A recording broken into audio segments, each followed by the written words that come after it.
बिस्मिल्लाहिर्रहमानिर्रहीम। स्टूडेंट्स, क्या हाल है आप लोगों के? कैसे हैं आप लोग? उम्मीद करता हूँ कि आप सब लोग ठीक होंगे और घरों में बैठकर अपनी पढ़ाई भी कर रहे होंगे और इसके साथ साथ अपने घर वालों के साथ भी टाइम गुजार रहे होंगे। तो हमने सोचा कुछ थोड़ा बहुत काम हम भी करें।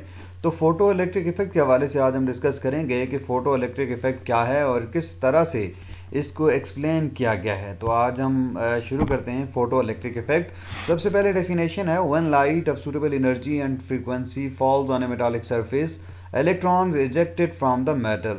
कि जब भी सूटेबल एनर्जी, सूटेबल फ्रीक्वेंसी वाली लाइट फॉल करती है किसी मेटालिक सरफेस के ऊपर, तो इलेक्ट्रॉन वहाँ से इजेक्ट होते हैं, यानी उस मेटल सरफेस से इलेक्ट्रॉन निकलते हैं, इजेक्ट होते हैं।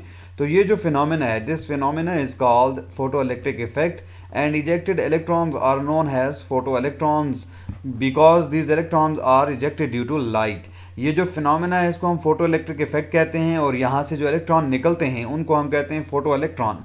फोटो इलेक्ट्रॉन इसलिए कहते हैं कि ये लाइट की वजह से निकलते हैं और लाइट को हम फोटो कहते हैं। तो ये डेफिनेशन आपको आनी चाहिए कि फोटो इलेक्ट्रिक इफेक्ट है क्या।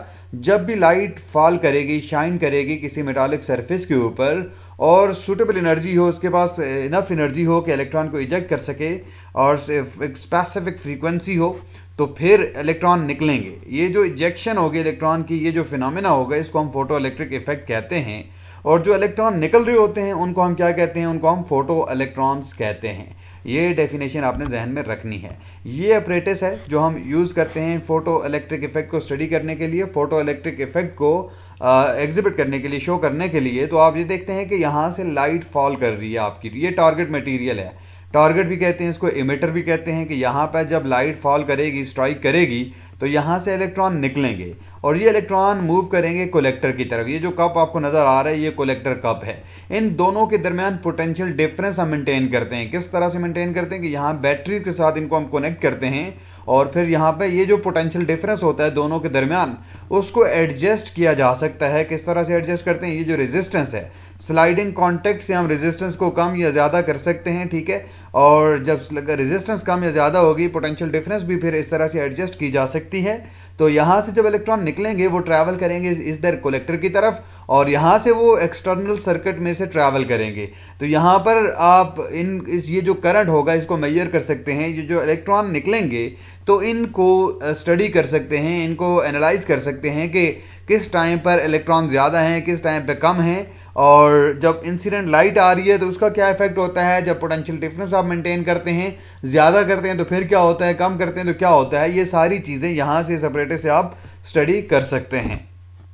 तो ये जो ऑपरेटर्स हमने यूज़ किया है, हम N operators use to study the photo electric effect. ये जो अभी बात कर रहे थे हम, the incident light shines on target T, ठीक है ना, कि लाइट शाइन करती है यहाँ टारगेट टी के ऊपर। फिर क्या होता है? इलेक्ट्रॉन निकलते हैं, ठीक है ना।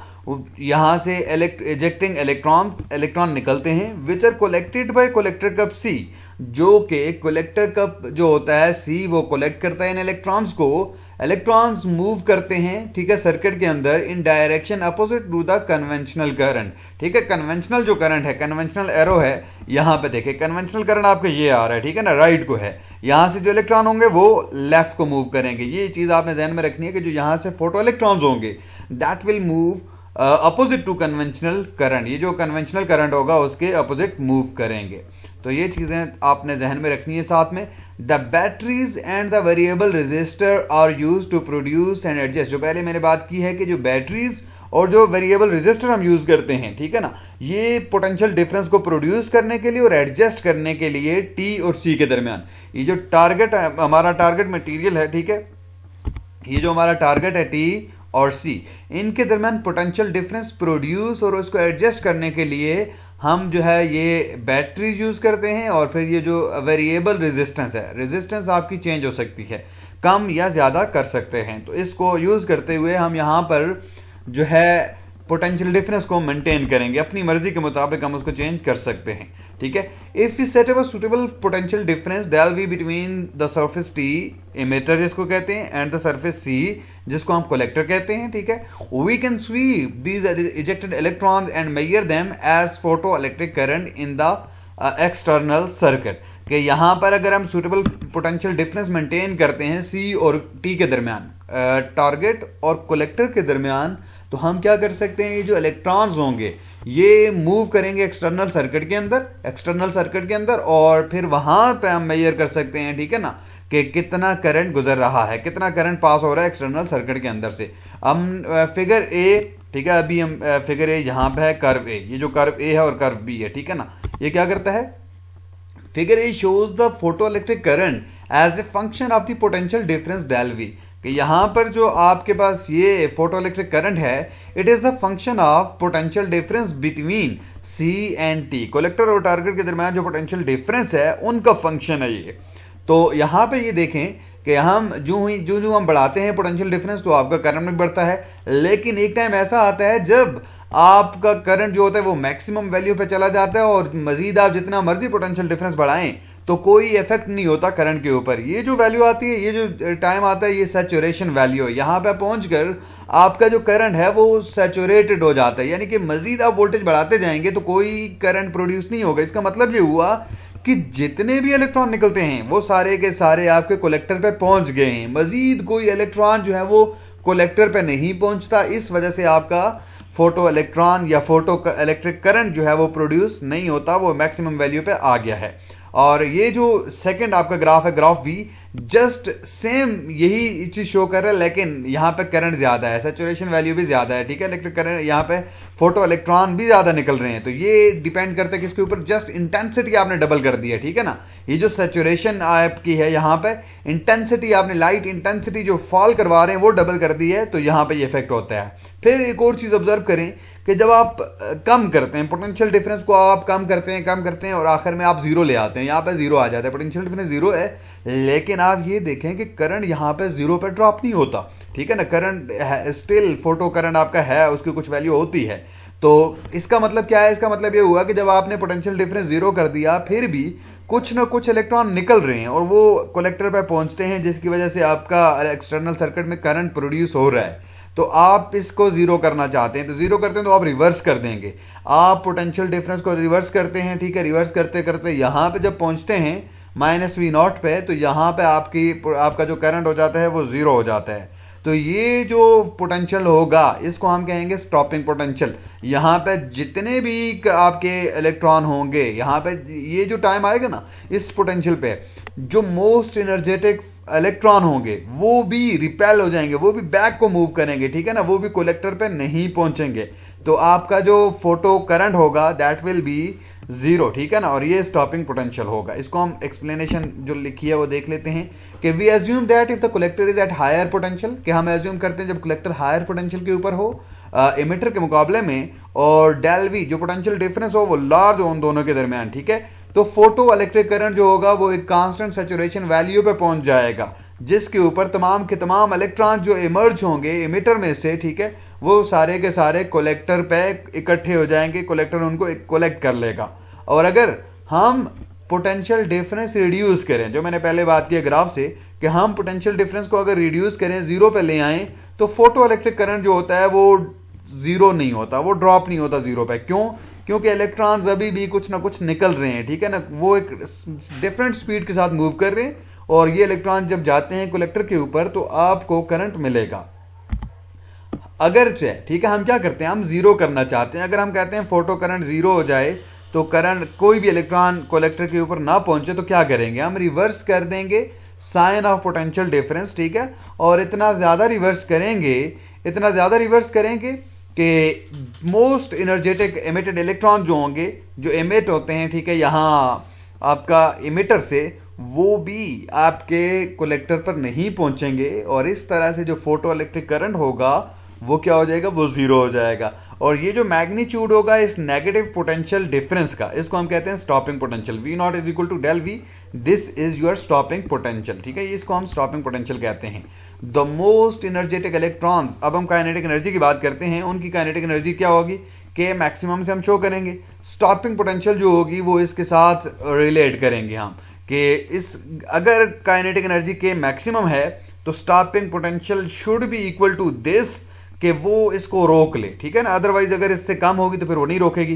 तो आप यूं करेंगे कि आपके पास EV0 इज इक्वल टू के मैक्सिमम, इक्वेशन नंबर 1, कि ये आपके पास जो पोटेंशियल डिफरेंस यहाँ पे होता है, ठीक है, और वर्क करना पड़ता है उनको रोकने के लिए, ठीक है, तो वो काइनेटिक, उनकी मैक्सिमम काइनेटिक एनर्जी के बराबर होगा। तो जो काइनेटिक एनर्जी होगी वो सारी की सारी कन्वर्ट होगी किसमें, पोटेंशियल एनर्जी में, ठीक है। The stopping potential corresponds to largest potential difference needed to these electrons to lose all their kinetic energy del u। तो सारी की सारी काइनेटिक एनर्जी कन्वर्ट हो जाएगी किसमें, पोटेंशियल एनर्जी में, ठीक है। तो हम बात करेंगे कि कर्व बी की, अगर बात करें यहाँ पे कर्व बी जो हमने पहले बात की है, यहाँ पे दो कर्व है हमारे पास, कर्व ए और कर्व बी। तो curve B is simply repetition of this one, ये जो आपका ए वाला है, लेकिन इसके अंदर क्या चीज है, ये हमने इंटेंसिटी डबल कर दी, इंटेंसिटी डबल कर दी है, तो उसका इंटेंसिटी का क्या फर्क पड़ा है, सिर्फ फोटो करंट पे फर्क पड़ता है, उस पर इफेक्ट होता है, स्टॉपिंग पोटेंशियल के ऊपर कोई फर्क नहीं पड़ता। दोनों केसेस के लिए स्टॉपिंग पोटेंशियल क्या है, सेम है। देख लें आप कि हमारे पास, हाँ जी, curve B shows the result of a repetition of the stopping potential measurement in which we double the intensity of the incident light। Comparison of curve A and B, ठीक है ना, in the figure shows 3 important facts about photoelectric effect. ये जो comparison जब हम करते हैं तो हमारे पास 3 फैक्ट आते हैं। फैक्ट नंबर 1 ये है कि if light of A given wavelength false on a given emitter the stopping potential does not depend on the intensity of the incident light, कि हमने जब डबल भी किया था तो स्टॉपिंग पोटेंशियल पे कोई इफेक्ट नहीं हुआ था। तो इसका मतलब ये हुआ कि जब भी किसी एक स्पेसिफिक वेवलेंथ वाली लाइट, स्पेसिफिक फ्रीक्वेंसी वाली लाइट किसी इमिटर के ऊपर पड़ती है तो जो स्टॉपिंग पोटेंशियल होगी वो इंटेंसिटी ऑफ इंसिडेंट लाइट के ऊपर डिपेंड नहीं करेगी, ठीक है, पहली बात होगी, ठीक है ना। और दूसरी बात कि अगर हम मेजर करते हैं, now if you measure the stopping potential, ठीक है, V naught when light of different wavelengths falls on a given emitter, तो इसके बाद हम दूसरे इफेक्ट की तरफ जाएंगे कि अगर हम डिफरेंट वेवलेंथ वाली लाइट को फॉल करवाते हैं तो हम ये देखते हैं कि एक स्पेसिफिक फ्रीक्वेंसी, यहां पे ये जो आपको स्ट्रेट लाइन नजर आ रही है, ठीक है, कि इसका मतलब ये हुआ कि फ्रीक्वेंसी बढ़ा रहे हैं तो स्टॉपिंग पोटेंशियल भी बढ़ रही है। इसका मतलब ये हुआ कि स्टॉपिंग पोटेंशियल डिपेंड करती है किसके ऊपर, फ्रीक्वेंसी के ऊपर। और एक स्पेसिफिक फ्रीक्वेंसी से पर देखते हैं, यहां से जब आप नीचे आएंगे इससे कम वाली फ्रीक्वेंसी के ऊपर फोटो इलेक्ट्रिक करंट आपको नहीं मिलेगा, फोटो इलेक्ट्रिक इफेक्ट आपको नहीं मिलेगा। तो इसका मतलब ये हुआ कि ये कट ऑफ फ्रीक्वेंसी है। कट ऑफ फ्रीक्वेंसी का मतलब कि इससे फ्रीक्वेंसी ज्यादा होनी चाहिए लाइट की फोटो इलेक्ट्रिक इफेक्ट को शो करने के लिए। अगर फोटो इलेक्ट्रिक इफेक्ट शो करना है तो frequency should be greater than this frequency, और इसको हम थ्रेशोल्ड फ्रीक्वेंसी भी कहते हैं, ठीक है। अगर इससे कम हो जाए, इस फ्रीक्वेंसी से कम वाली लाइट आप फॉल करवाएंगे, ठीक है, कम वाली वेव्स आपकी आएंगी, तो फिर क्या होगा, फिर किसी किस्म का फोटो इलेक्ट्रिक इफेक्ट प्रोड्यूस नहीं होगा, आप एग्जिबिट नहीं करेंगे, ठीक है। यहां पर यहां पर हमने क्या प्लॉट किया जी, स्टॉपिंग पोटेंशियल और फ्रीक्वेंसी का रिलेशन हमने देखा है, ठीक है।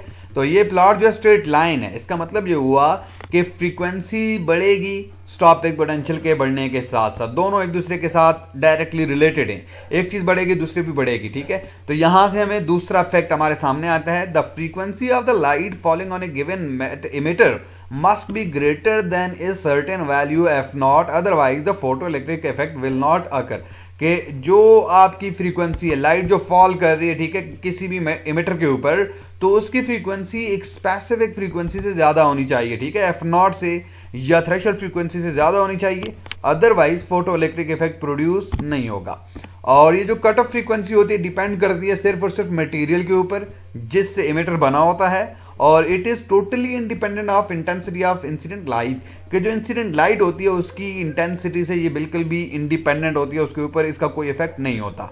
और तीसरा फैक्ट जो होता है वो भी हम इस्टेब्लिश कर सकते हैं कि हम देखते हैं कि जो ही लाइट पड़ती है मेटालिक सरफेस के ऊपर, फौरन उसी वक्त एट वंस आपका जो होता है इलेक्ट्रॉन निकलते हैं, ठीक है ना। तो एक्सपेरिमेंट से ये चीज देखी जा सकती है कि photo electrons are emitted without any delay once the incident light reaches the surface of emitter, कि जो ही लाइट रीच करती है तो आपका इलेक्ट्रॉन निकलते हैं, फोटो इलेक्ट्रिक इफेक्ट आपका शो होता है। तो इसका मतलब ये होता है कि इसमें टाइम डिले नहीं होता, इंस्टेंटेनियस प्रोसेस है, जो ही लाइट फॉल करेगी फौरन इलेक्ट्रॉन निकलेंगे। और एक्सपेरिमेंट से हमें ये पता चलता है कि विदाउट डिले का मतलब क्या है, 10⁻⁻⁹ second, with in nano second आपकी लाइट निकलती है, ठीक है, विद इन इलेक्ट्रॉन्स निकलते हैं, इलेक्ट्रॉन्स इजेक्ट होते हैं। तो ये प्रोसेस क्या है, इंस्टेंटेनियस है। 3 फैक्ट हमने स्टैब्लिश किए। पहली बात हमने ये कही कि आपकी जो होती है एक स्पेसिफिक फ्रीक्वेंसी होती है, ठीक है। आपके फोटो इलेक्ट्रिक इफेक्ट जो है इंस्टेंटेनियस है। दूसरी बात हमने की थी कि जो फ्रीक्वेंसी होती है लाइट जो फॉल करती है, ठीक है, वो थ्रेशोल्ड फ्रीक्वेंसी से ज़्यादा होनी चाहिए। और इससे पहले हमने पहली बात जो की थी, फैक्ट नंबर 1, कि लाइट जो होती है किसी भी गिवन वेवलेंथ की किसी मेटालिक सरफेस के ऊपर जब पड़ेगी, एमिटर के ऊपर पड़ेगी, तो जो स्टॉपिंग पोटेंशियल होगी वो इंटेंसिटी के ऊपर डिपेंड नहीं करेगी। ये 3 चीज़ें हमने बात की थी। और जो हमारी क्लासिकल फिजिक्स थी, ठीक है, वो फोटो इलेक्ट्रिक इफेक्ट को एक्सप्लेन नहीं करती थी on the basis of wave theory, ठीक है। हम इसको एक्सप्लेन नहीं कर सकते थे।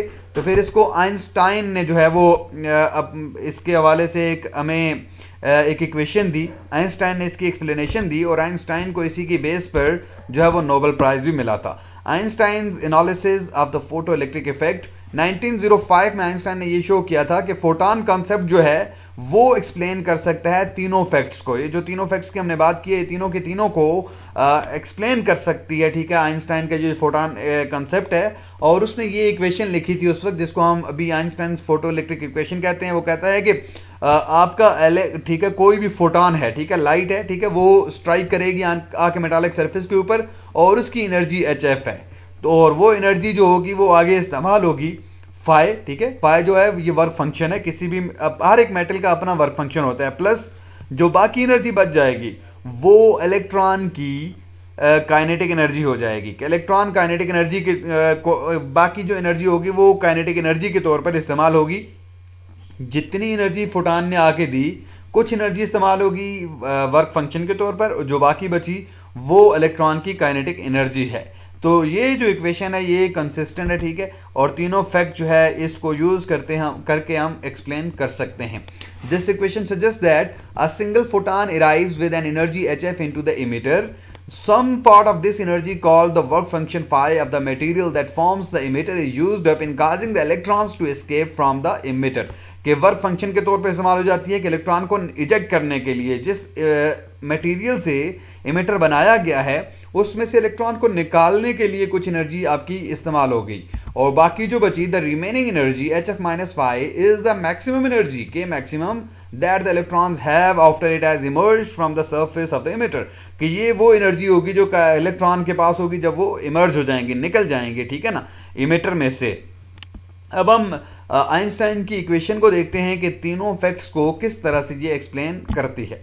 पहला जो फैक्ट है, this follows because if we double, पहली बात हमने ये कही थी कि जो स्टॉपिंग पोटेंशियल है वो उस इंटेंसिटी के ऊपर डिपेंड नहीं करती। तो यहां से हम देखते हैं कि अगर हम इंटेंसिटी को डबल कर देते हैं इंसिडेंट लाइट की, we simply double the number of photon electron interactions in emitter. तो हम सिंपली फोटोन और इलेक्ट्रॉन के इंटरेक्शन को डबल कर देते हैं। जब इंटरेक्शन को डबल करते हैं तो नंबर ऑफ इलेक्ट्रॉन्स जो निकलेंगे वो डबल हो जाएंगे, तो energy will remain same, energy के ऊपर कोई इफेक्ट नहीं पड़ेगा। जब एनर्जी के ऊपर इफेक्ट नहीं पड़ता तो इसका मतलब है स्टॉपिंग पोटेंशियल के ऊपर कोई इफेक्ट नहीं पड़ता। Twice as many electrons leave the emitter but the kinetic energy of the emitted electrons and thus the stopping potential remains unchanged. तो जो स्टॉपिंग पोटेंशियल है वो भी चेंज नहीं होगी और काइनेटिक एनर्जी भी चेंज नहीं होगी। पहली बात यहां से क्लियर होगी। दूसरी बात जो थी, by combining equation 1 and 2 we can write, हम इसको यूं लिख सकते हैं, V naught is equal to H over E into F minus phi over E। तो यहां से देखें H भी कांस्टेंट है, E भी कांस्टेंट है, फाई किसी भी गिवन मेटल के लिए कांस्टेंट होता है, ठीक है ना। वर्क फंक्शन हर एक मेटल का अपना अपना कांस्टेंट होता है। तो यहां से देखें V naught is directly proportional to F, तो V नॉट और F दोनों एक दूसरे के साथ क्या हैं, प्रोपोर्शनल हैं। और अगर इन दोनों का ग्राफ हम ड्रा करेंगे तो वो स्ट्रेट लाइन होगा। और यहां से आपके पास जो फैक्ट नंबर 2 है वो भी प्रूव हो जाता है, ठीक है। और फिर हम देखते हैं कि अगर एक्सपेरिमेंट की बात करें तो एक्सपेरिमेंट से हमें ये चीज़ पता चलती है कि जो हमारा फोटो इलेक्ट्रिक इफेक्ट होता है ये इंस्टेंटेनियस होता है, इसमें टाइम डिले नहीं होता। तो तीनों के तीनों फैक्ट्स यहाँ से आइंस्टाइन की जो इक्वेशन है या इससे हम प्रूव कर सकते हैं, इससे वेरीफाई कर सकते हैं। तो आइंस्टाइन ने इसको एक्सप्लेन किया था और इसी बात पर आइंस्टाइन को 1921 में जो है वो नोबेल प्राइज़ मिला था। आइंस्टाइन की जो सर्विसेज थी थ्योरेटिकल फिजिक्स के लिए और स्पेशली जो उसने एक्सप्लेन किया था फोटो इलेक्ट्रिक इफेक्ट को, इस बेस पर आइंस्टाइन को नोबेल प्राइज़ मिला था। तो ये तो था हमारा आज का लेक्चर फोटो इलेक्ट्रिक इफेक्ट के हवाले से।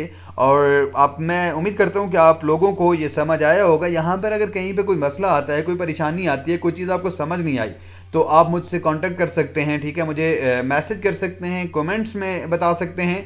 तो कोशिश करेंगे कि ज़्यादा बेहतर तरीके के साथ चीज़ों को एक्सप्लेन करें, और आप भी कोशिश करें कि ख़ुद से थोड़ा टाइम दें, एक बार, दो बार, तीन बार देखेंगे तो इंशाल्लाह चीज़ें समझ आ जाएंगी।